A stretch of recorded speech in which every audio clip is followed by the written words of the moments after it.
Hello, this is Mamta Patania. Welcome to the session on ethical issues in administration. 21st century public services are confronted with new reality of reinventing government.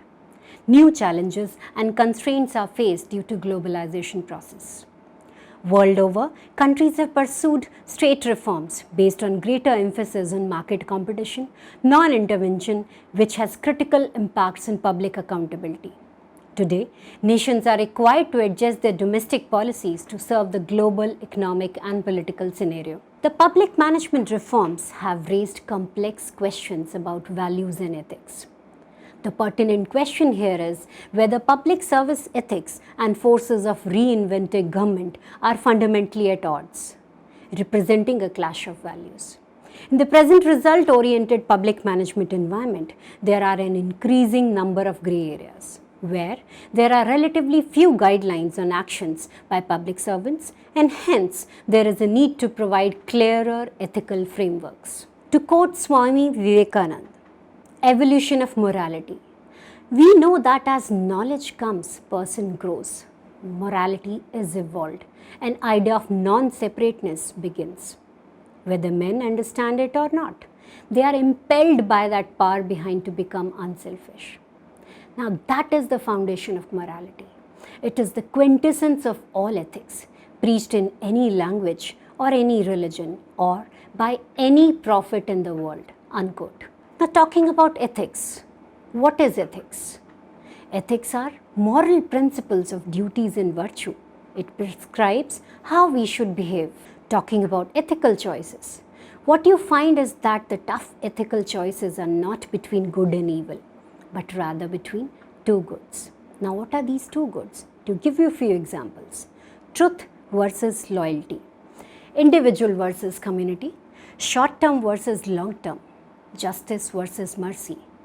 Do you find anything wrong between the two? No, everything is good, but choice is tough to make when there is a choice between two goods. Values are important beliefs and desires. They motivate actions and shape our attitudes. What is the difference between value and ethics? Is value different than ethics? Values are all important beliefs, for example, in case of health, wealth, etc. Whereas ethics is beliefs about moral, right and wrong. Talking about the elements of public service ethics. The first is accountability, which basically tells to follow laws, obey authority, strive for efficiency, economy and effectiveness, and to follow ethical behavior, which is basically adherence to standards, setting sound standards, avoid even the perception appearance of wrongdoing, and help create an ethical environment. Now when we talk about elements, what are the things we need to control? What is to be controlled in public service ethics? Number one is fiscal controls, which basically refers to the legal expenditures which are to be controlled. Number two, process controls, which is to control the waste, the fraud, abuse and mismanagement to achieve efficiency. And third, and the most important, is program controls, which is basically effectiveness in achieving goals of annual and strategic plans. Ethics in administration. Ethics in administration generally refers to the moral values, principles, code of behavior, cultural and rightness of public servants. Now values are those ideals of the conduct, of practice, of which is admired by the people in general. When we talk about public service ethics, there are n number of principles which one should be knowing. Number one, public interest. Now what is this? Advance public, not personal interest. Objective judgment. Decisions are to be made on merit, free of partiality, prejudice and conflict of interest. Accountability, a big word. Conduct business openly, efficiently, equitably and honorably. Responsibility. Safeguard public confidence by avoiding appearances of impropriety and misconduct. The fourth report of the Second Administrative Reforms Commission is on ethics in governance, which basically talks about the ethical framework for ministers, enforcement of ethical norms in legislatures, code of ethics for regulators, ethical framework for the judiciary, Code of Ethics for Civil Servants, liability of corrupt public servants by pay damages, constitutional protection to civil servants, that is Article 311 of the Constitution, which should be repealed, reducing discretion and protecting the honest civil servants. The 7 principles of public life, also known as Nolan principles, they were selflessness. Holders of public office should act solely in terms of public interest. They should not do so to gain financial or other benefits for themselves, their family or their friends. Number 2, integrity. Holders of public office should not place themselves under any financial or other obligation to outside individuals or organizations that might seek to influence them in the performance of their official duties. Objectivity.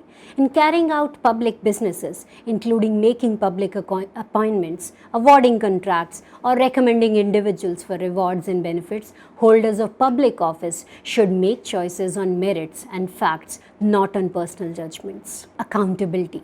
Holders of public office are accountable for their decisions and actions to the public and must submit themselves to whatever scrutiny is appropriate to their office. Openness.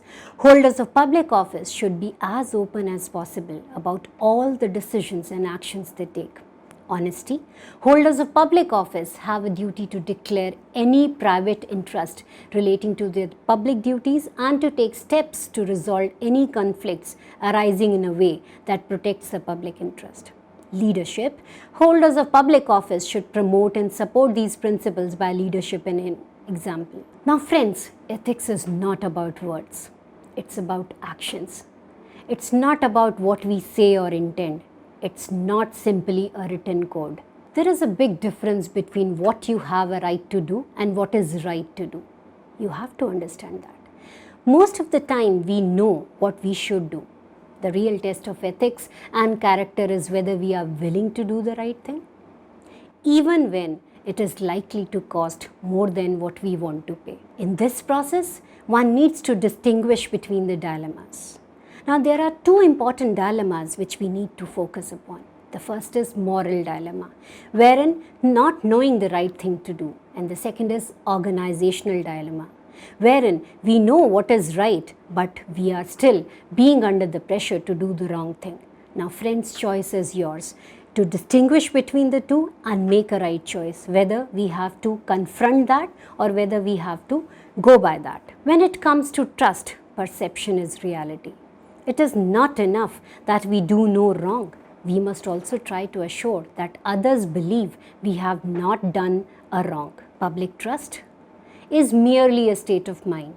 In cynical times, it is difficult to create and easy to destroy. Now, there are n number of enemies of integrity. The first and the foremost is complacency, wherein we say it can't happen here. Our people are always doing what's right. So this is important to be noted. Self-delusion, wherein we say everyone is ethical in his or her own eyes. Whenever I talk about this, I say I am the most ethical person on this world. But everybody has a different perception. You might be ethical in your own eyes, but might not be ethical in others' eyes. Rationalizations, which is doctrine of relative filth, which says, I'm not so bad as long as others are worse. Now, this is something to be taken care of.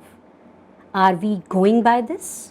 The question is a big question, and the answer is only with us. Now, in rationalizations, there are different classical fallacies.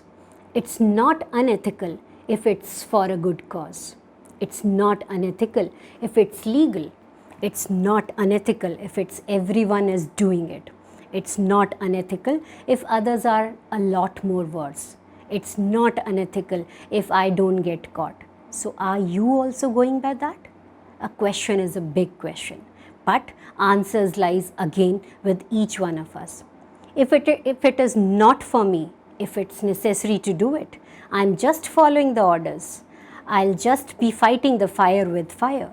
No one is really hurt. If these are the things you are keeping in mind while making your ethical decisions, again you have to think twice. Now, misplacing loyalty. This is something which is very common in organizations. Now, friends, you should remember, whenever you go for keeping a cat as a pet, cats are always loyal to the house, whereas dogs are always loyal to their masters. Now, what is the relationship between the two? There's no point. If a cat is good for a house, it's a very good thing. And similarly, if a dog is good for the master, that's also a very good thing. But as employees, as people, many a times we misplace loyalties, and we have to see the difference between the two. Loyalty is a word which itself is good, but wherever we are misplacing the loyalty, that puts again a big question mark in all our ethical decisions. Win at any cost. If you're not willing to lose, you have to be willing to do anything it takes to win. Undervaluing integrity. Most of us overestimate the cost of doing the right thing and underestimate the cost of failing to do so. In the arrogance of power, we have a lot of self. Now, what is this self? Self might be self-delusion, self-interest, self-protection, and self-rightness. Friends, always remember, two wrongs don't make a right, but they can make a good excuse. And that excuse is only momentary. So think twice when you are making these wrongs as your ethical decisions. There are no easy answers when in conflict. When you are in a conflict situation or in a dilemma situation, get the big picture. Document the facts, get help, decide what to do, take action, and evaluate your decisions before taking a decision in that manner. Because we judge other people by their actions and we judge ourselves by our intent. Because when you decide to fight fire with fire, all you get is the ashes of your own integrity. All of us are in a rat race. The problem with the rat race is, friends, that even if you win, you are still a rat. Everybody is following wealth, education, or whatever a particular aim in his or her life. But rat race is, of course, a rat race. Come out of it and make ethical decisions of whatever choices you are making. When we talk about ethics and organizational excellence, three important components in an organization are men, that is the human element, money, and material.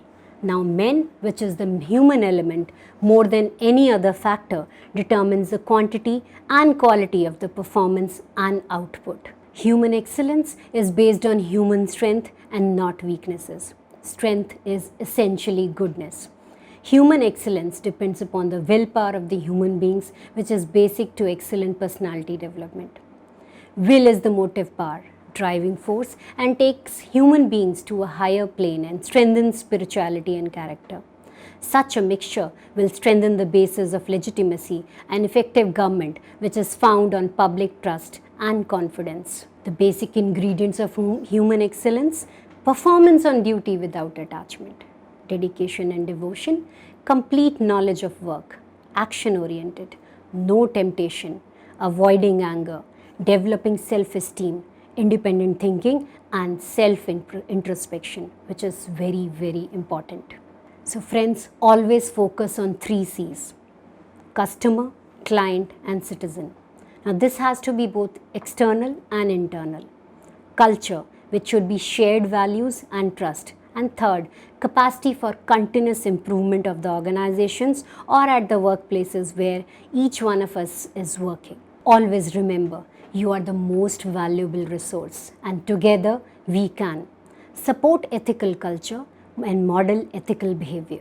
Friends, important thing is not to stop questioning, as rightly said by Albert Einstein, because the best way of learning is ability to question. And if only you inculcate this quality, all your problems are resolved. Thank you so much.